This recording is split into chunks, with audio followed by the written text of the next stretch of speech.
Hey everyone, MeltingMan234 here, and welcome to another episode of Forgotten Media, where I dig up some stuff you may or may not have heard of. And welcome to another installment of Mixed Batch. Man, I really need a new title card for these segments. Well anyway, this is the part where I take a bunch of topics that seem too short for just one episode, and decide to squeeze them all into one. So let's get started.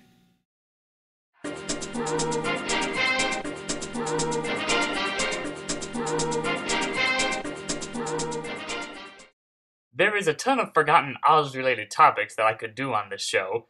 Last time I did that was when I did American McGee's Oz, a cancelled video game that would feature McGee's version on the Land of Oz. Interesting to note, McGee reintroduced the project in 2013 titled Oz Zombie, and opened a Kickstarter to get the game made. This was soon shelved as there wasn't much support for the game, and McGee was more interested in making another Alice title. I guess it's true what they say about history repeating itself. Well, for today's Oz topic, we're going to be talking about a video game known as Treasures of Oz that was planned for the Philips CDI and was developed by Funhouse. There's really not much to say about this game. It was just going to be an educational game centered around Oz, and would feature some word challenges here and there, like filling in sentences and whatnot, while showing off some cheesy-looking cutscenes. The only interesting thing about the game was that it was going to feature the singer-slash-actress Diana Ross as the voice of Glinda. This isn't her first time in the Oz universe, as she was also in the film adaptation of The Wiz.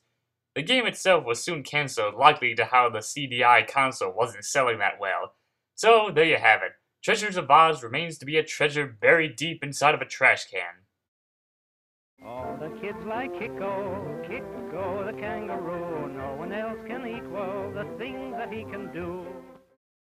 Kiko is an anthropomorphic kangaroo created by Paul Terry as part of his small line of Terrytoons, and was introduced in 1936, way back in the old days where they showed cartoon shorts in theaters.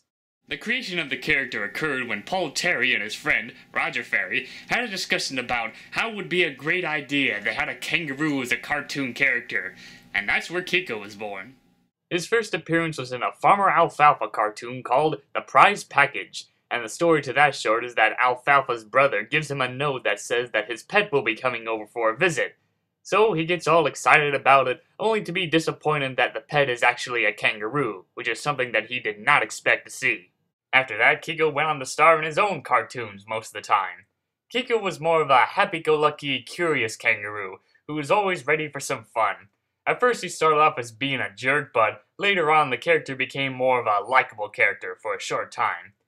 Kiko also happens to have a giant pouch in the front of his trousers for storage or carrying things, which makes sense since we all know that only female kangaroos have pouches. Well, unless you count Walt Wallaby, but that's another story. Although these cartoons were made in the 1930s, there's very little talking as Paul Terry didn't feel like keeping up with the times. In fact, comparing Kiko to the other cartoon characters that were around that time, he's not much to look at. They tried to introduce another character for Kiko called Ozzy Ostrich, a dim-witted and annoying ostrich that Kiko had for a pet, but that didn't last very long. Kiko only had 10 cartoons, which included him in a boxing match, befriending some honey bears, and cleaning up the house while Ozzy gets in the way, which happens to be his last short released on September 17, 1937. At one point, William Hanna and Joseph Barbera, known for making thousands of cartoon shows, planned to do a Kiko cartoon and storyboarded it out, but Terry rejected the idea, and after that, Kiko was chucked into a bin of forgotten black and white characters that nobody wanted anymore. Later on, the character would make somewhat of a return as part of Barker Bill's Cartoon Show, which showed various Terrytoon shorts along with Kiko for a short time on television. Some of these Kiko cartoons were made into little film canisters that were part of home moviolas back then, and surprisingly there was even a Kiko the Kangaroo plush toy. But nowadays they're all rare and very expensive, and the only time you might be able to find any of these is at antique stores or at auctions. Or maybe get lucky and find one on eBay, who knows?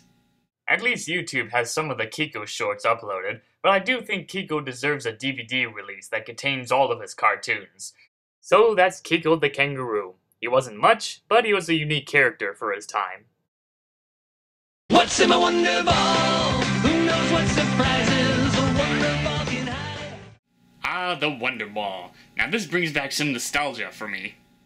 The Wonder Ball was a candy brand that was sold by Nestle during the early 2000s. Originally, it was called Nestle's Magic Ball and was released in 1993. It was a chocolate ball wrapped in foil inside of a box, and inside the chocolate was a capsule containing a minifigure.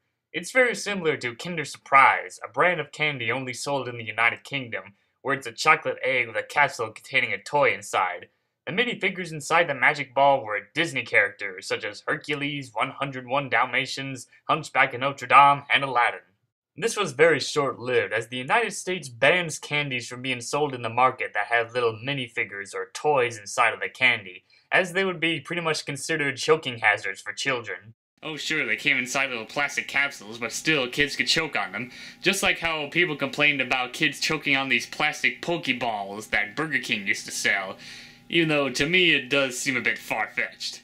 Well, anyway, the product was brought back in 2000, now going by the name of Wonder Ball. Instead of a toy inside, they would feature small pieces of candy inside, whether it be soft candy, hard candy, or candy that would change color. They'd also include a sticker, a holographic sticker, or a glow-in-the-dark sticker, or sometimes a tattoo. They continued to feature the Disney license, but sometimes they would feature other franchises like Pokemon, SpongeBob, and Cartoon Network. I remember most of the time I would eat the little chocolate ball more often than the candy pieces. And so the Wonder Ball was here to stay on the shelves for a while. But in 2004, the rights were sold over to Frankfurt, and after that the Wonder Ball was discontinued and it was never seen again. I was pretty bummed out they stopped selling them, and apparently a lot of other people were bummed out too. Someone on YouTube even sent Frankfurt a letter about the return of the Wonder Ball, and surprisingly she got a reply back in 2012 saying that they might bring back the Wonder Ball. Well, it's been several years since that video came out, so I doubt if they're still planning on bringing it back or not. I wouldn't mind seeing them bringing it back again. As for the toys that were featured in the Magic Ball, you can usually find one figure for cheap on eBay, but good luck trying to find the whole set. So there you have it. The Wonder Ball was a neat little ball of chocolate for its time. You never knew what you were gonna get in the Wonder Ball. What's in your Wonder Ball? Well, that wraps up this episode of Forgotten Media, so this is Melting Man 234 signing out.